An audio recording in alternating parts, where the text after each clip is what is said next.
Too many tasks and not enough time to get them done. In this episode, I'm going to share with you a strategy and some tactics that I have learned from a mastermind that I was in.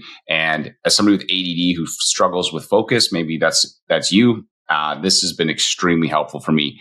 Hey, I'm Scott Peckford. This is the weekly tactical 10-minute podcast that I produce for mortgage brokers. And the whole idea is to give you some ideas you can use, hopefully one or two of them in your business this week, to help you make more money or save you time. And this one's all about time management. I'm going to do probably 2 or 3 episodes on time management because this is just really around tasks. And so before I jump into that, though, I want to give a shout out to our title sponsor, Finmo. Finmo is a Canadian mortgage application, document collection, submission platform designed specifically for Canadian borrowers. It's got some pretty cool features like Smart Docs. It knows when the app, based on the application, what the documents are going to need. It's got smart submission notes, pulls key data from the app that makes it easy to submit to your lenders. And it's connected to Lender Spotlight, which is the best guides for rates and guidelines that are on the market. And I was tripped over. I've probably said that 1,000 times and I tripped over it. That's just one of those days. Any case, check them out, lendus.com/Finmo. You can get a demo. All right, let's jump into this episode. So this is something, if you want to write this down, it's an acronym called B.R.E.A.D, B.R.E.A.D, and then I'm going to add 2 T's to the end of it. And so the B.R.E.A.D, the first thing that you have to think about when it comes to task management is batching tasks. Most of you, if you're maybe unless you're one of my teenage son, you wouldn't do laundry for one pair of socks, right? You wouldn't be like, I'm going to wash this one pair of socks or one whatever. You'd want to batch that laundry in order to get the laundry done, which makes a lot of sense.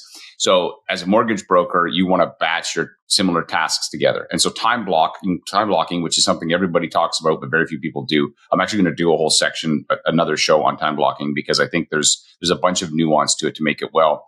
But time blocking is one of the ways that you batch. You know, when I do my podcast recording, I have a block of time every week that we put in to do recording for podcasts. I will do meetings on certain days. So for instance, Mondays, I'll stack a lot of team meetings. And in my mind, at first meetings I struggled with, because I'm like, I think meetings are not work. But I've realized that if you build a team, meetings are how you multiply work. Meetings are how you get other people to go out and accomplish stuff. And so I've had to change my mindset around meetings, as these are multiplication opportunities to multiply effort and to focus effort. So as a mortgage broker, a couple of ways that you can batch. One of the things I recommend is having a daily huddle. So if you have a team or an underwriter, a daily huddle that you have with someone, if it's 10 or 15 minutes, and you review your pipeline and ask any questions, see where they're stuck, get them to prioritize their top 3 tasks for the day. What are your most important, especially when you're training new staff? If you do this huddle and you say, what are your top 3 things you need to get done? And they show you and you go, oh my gosh, that's not a priority. It helps you coach them, but also answering some of those questions will reduce a bunch of the emails back and forth, or if you're using Slack. And so the first tip that I would encourage you to think about is batching. And so batching tasks, batching activities by using time blocking, which we'll talk about in another episode. And that's the first step. So that's the B in B.R.E.A.D. The R is reduce. So how do I reduce this particular task that I'm working on? And so, some of the ways that you can do this is having emails rules. So if it's email in particular, the way that I do this is I've got rules built into my email that move certain types of emails automatically to where they need to go. So some emails will come into me, but they actually need to go to somebody on my team. And so there's rules built in that will actually forward those emails without anybody touching them. So that's great. That means that this rule has reduced the volume of emails. The other thing that somebody had said to me recently, which I thought was a good idea, is that sometimes, in our inbox, especially if there's just me, you, and maybe you have an assistant, maybe you don't, but you'll get personal emails that will come into your inbox. And what I had heard them, which I thought was great, was they actually just snooze them to the end of the day. So it's kind of like, hey, I don't want to see the personal stuff right now because I want to get my work done. And so hit the snooze button on those emails, which I think is really clever. And then they'll pop back up later on at the end of the day when you want to actually look at them. So when you're looking at that inbox, instead of it being, oh my gosh, there's so many emails in here, you're only looking at the ones that are important to you. So that'd be the second thing, is you want to try to figure out, okay, if I'm going to batch that task, can I reduce the task? How do I reduce the number of times that I need to do it? I remember when I first became a mortgage broker and I had one of my underwriters at a lender, and I would basically send her one document at a time, which, by the way, if you're doing this, stop. Somebody should slap you, because I got kind of slapped by my underwriter. And I was sending her one document. Client sent me a document. I'd send it off. Another document. And finally, she gets on a phone call with me. She's like, Scott, listen, I like you. I like your files, but if you don't get your act together, I'm going to fire you. Basically, I'm going to stop working with you. And she said, have you heard of the red dot rule? I'm like, what is the red dot rule? She goes, every time you pick up a file, you put a red dot on it. And your files are covered in red dots because you are constantly sending me one thing at a time. And so what I had to do is reduce the number of communications to her, which also made her job easier, but it also made my job easier, right? And so that was another. And it's kind of a combining of these two, batching and reducing. So these are some of these things you're going to be like, well, it's a little bit of batching, a little bit of reducing. The whole idea is just to get you to think about applying this throughout the day or to your task. So the third thing, so there's batch, there's reduce. The next is eliminate. So should I even be doing this? Is this something that we even need to do? Right. So for instance, for me, when I first started the podcast, I have not edited with 600 plus episodes. I have not edited a single episode. Even from day one, I knew that if I get into editing episodes, I probably am not going to be doing mortgages. For the most of the time, I was a mortgage broker. And it means that I'm not going to be making money because nobody was paying me to do a podcast when I started out. So am I the person that should be doing this? For instance, your social media, social media is fantastic. And I'm definitely late to the game, but I'm working on it.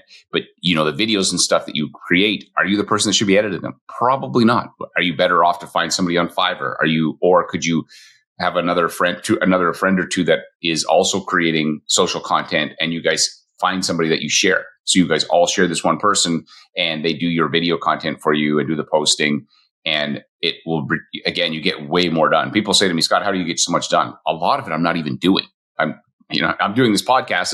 This is really me, but there's a lot of stuff being done by other people that on the team. And as you scale, that's how you actually get more done. How do you think Alex Ramosi gets so much done?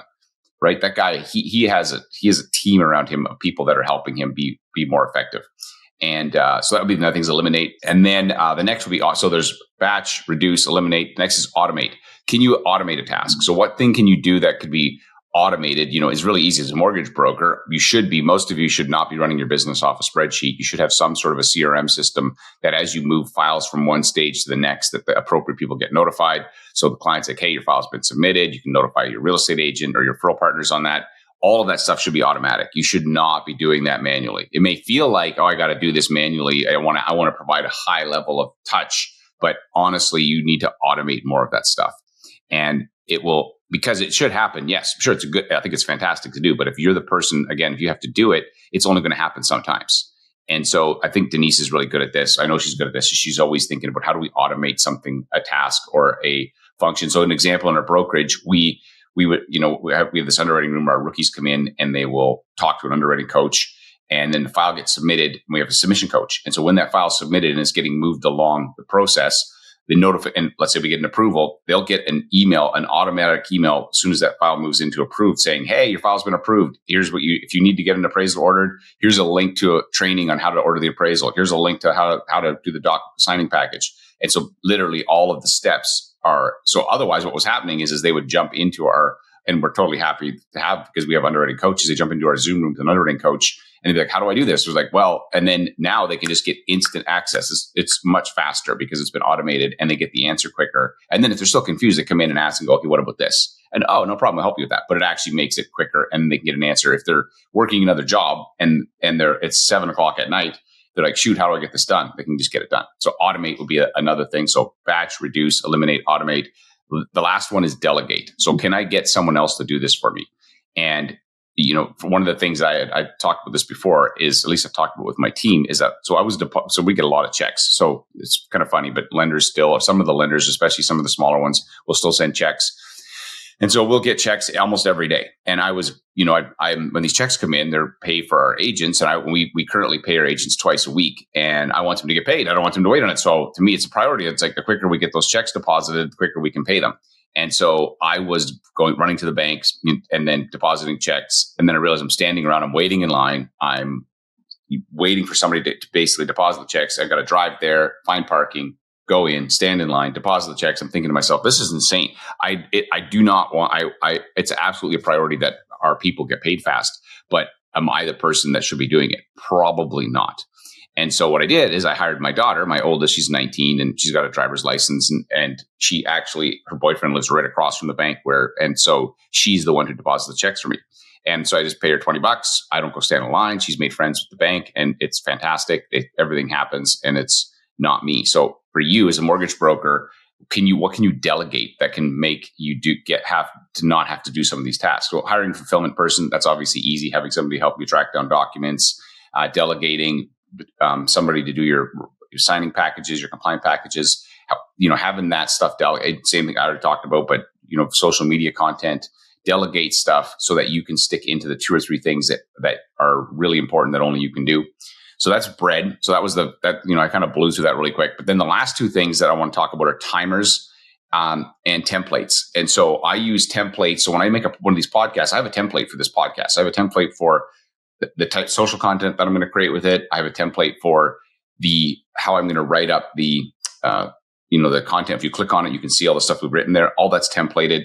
And so what happens is it makes it much easier. When I did my first podcast back in almost 10 years ago, I had a very structured template because I was pretty dang nervous. If you listen to me, you think, oh my gosh.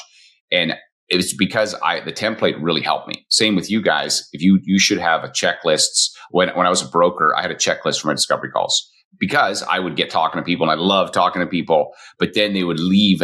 Or often it was not face to face, but actually it was more back 18 years ago, we did a bit more face to face, but they would leave and I go, oh, dang, I forgot to tell them about this. I forgot to tell them about that. And so what I would do is I still would be fully in the moment and I would let the conversation kind of go naturally. It wasn't super rigid, but before they left my office or before I hung up the phone, I'd look at my checklist and go, did I make sure I covered everything? Did I talk about this? Did I talk about taxes? Did I talk about next step?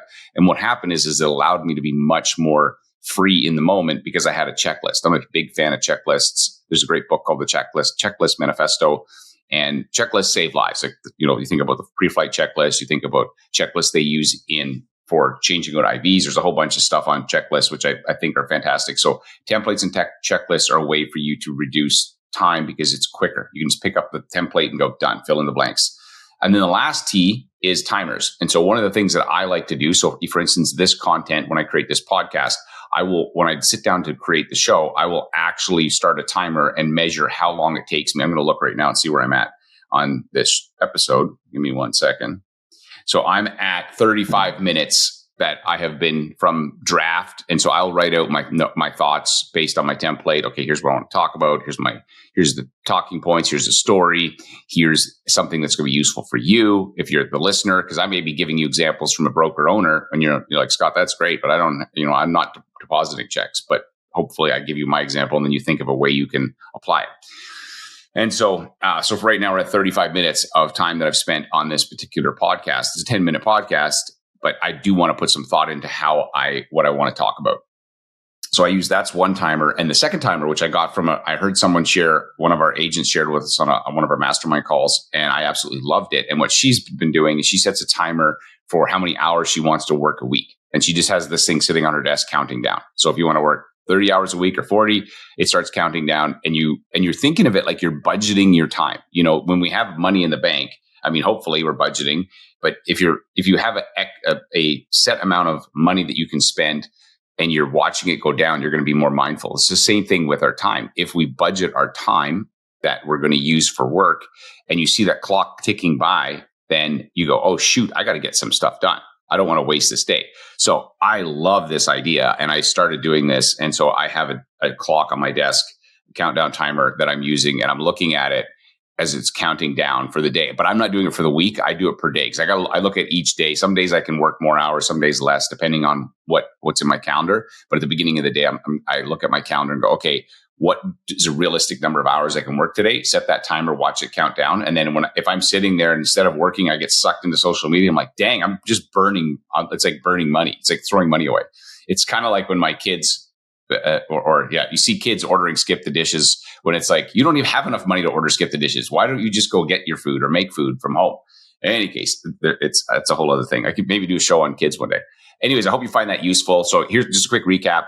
So if you want to get better at tasks, reduce your tasks, think of B.R.E.A.D first. So batch, what can you batch? Can you do the tasks together? Batch tasks, batch time.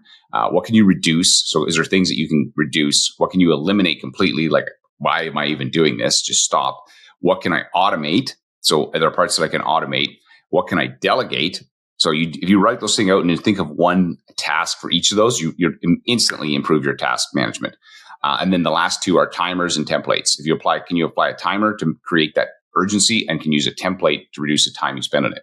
This podcast took me 14 minutes and 51 seconds at the moment, a little longer than my 10-minute goal. I find I probably should call it a 12-minute podcast. I just can't get it done in 10 minutes. Anyways, thank you for listening. If you found this useful, share it with a friend, send me a note on social media, follow me. I'd appreciate it. Otherwise, as I always say, there's no problem in your mortgage business that someone else hasn't already solved. Your problem is who's got the answer. Hopefully you find some of those answers on our podcast. I'm Scott Peckford. I will see you on the next show.